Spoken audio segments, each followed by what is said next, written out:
Bonjour, nous sommes le lundi 10 juin, bienvenue dans le premier JT hebdomadaire du secteur de l'assurance. Nous reviendrons sur la loi Hamon qui est toujours sur le devant de la scène et a le mérite de rassembler les assureurs. Nous ferons ensuite le point en images sur les actualités de la semaine passée. La résiliation des contrats d'assurance mobilise le secteur.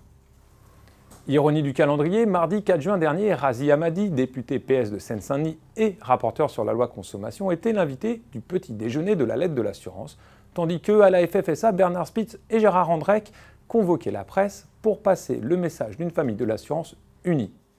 Voici un petit montage des deux interviews que nous avons réalisées simultanément avec Thierry Gouby et qui vous montre que ce n'est pas gagné. Je n'ai pas dit que les débats avaient été longs et houleux avec GEMA et FFSA. Ils ont été exigeants, nous avons pris le temps nécessaire et nous continuons dans la quiétude et l'exigence à débattre. On a le sentiment que le débat commence seulement maintenant, puisqu'on n'avait pas pu écouter nos arguments.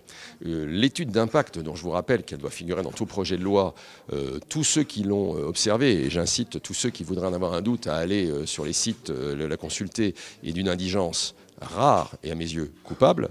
Et donc ça veut dire qu'on n'a pas on n'a pas eu ni l'envie ou en tout cas la volonté d'éclairer le débat dans les conditions de la réalité. Donc nous, ce qu'on souhaite avec le GEMA, avec la FFSA, avec tous ceux qui sont concernés dans ce projet, mettre les faits sur la table.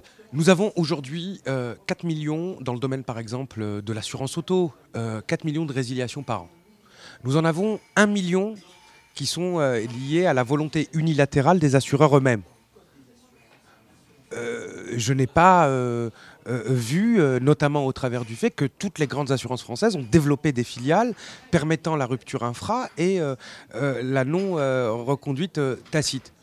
Je n'ai pas vu un seul phénomène souligné de leur part suite à ces propositions qu'eux-mêmes ont portées. C'est pour ça que je me dis, mais qui vous a mis cette idée dans la tête de la rupture infra? Je sais pas, peut-être les assureurs eux-mêmes.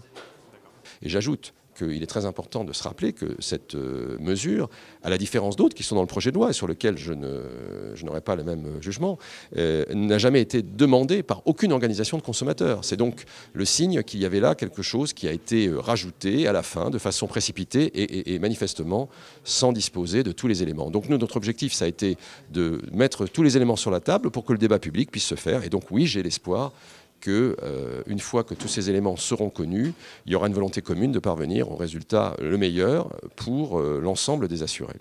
Il y a cette question de la rupture infra-annuelle sur laquelle aujourd'hui la majorité, ce gouvernement, sont non seulement convaincus, déterminés et motivés, mais il y a aussi un ensemble d'autres éléments qui impactent aujourd'hui la vie de l'assurance en France, qui impactent aujourd'hui le mode de fonctionnement, et nous sommes en capacité à la fois d'écouter, d'entendre, mais aussi d'agir.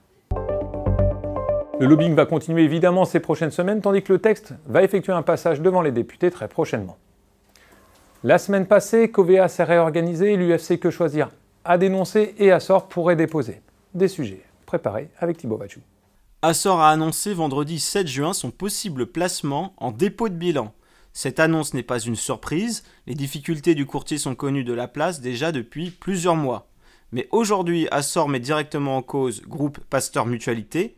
Celui-ci a aussitôt réagi en expliquant ne pas être le seul à demander des comptes à Açor et à avoir agi dans l'intérêt des assurés.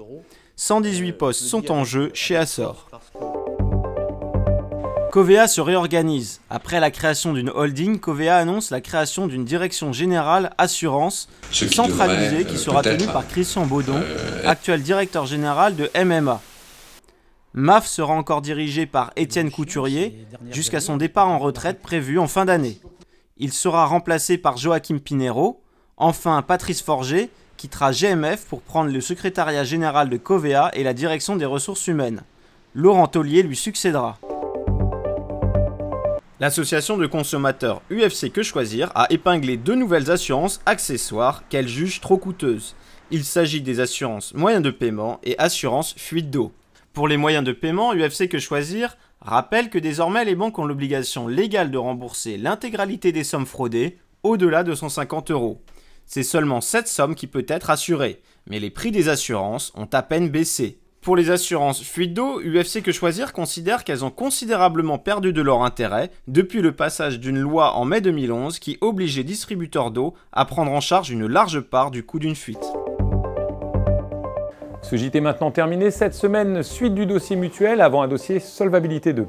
Je vous donne rendez-vous lundi prochain pour une nouvelle édition et d'ici là, très bonne semaine à toutes et tous.